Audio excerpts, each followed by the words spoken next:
შეიძლება კონტრაქტში ჩაწერო დიდი ჯარიმა და სასამართლომ საერთოდ არ გაითვალისწინოს, მიუხედავად იმისა, რომ ორივე მხარე წერილობით შეთანხმებულია სანქციის ოდენობაზე. ინგლისში 2015 წელს საქმეში Cavendish Square Holding-ი მაგდესის წინააღმდეგ მხარებმა გააფორმეს ხელშეკრულება ბიზნესის გაყიდვაზე.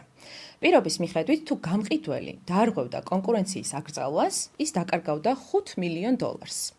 დარღვევა მართლაც მოხდა, ერთი შეხედვით ყველაფერი ცხადი იყო, პირობა დაირღვა, შედეგი უნდა დამდგარიყო.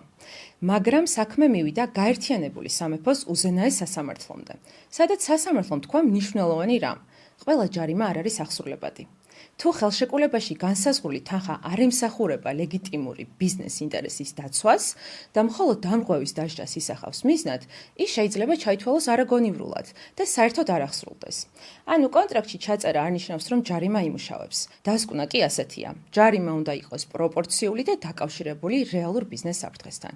სხვა შემთხვევაში ის უბრალოდ ჩანაწერად დარჩება. შეინახე ეს ვიდეო, სანამ ახალ კონტრაქტს გააფორმებ.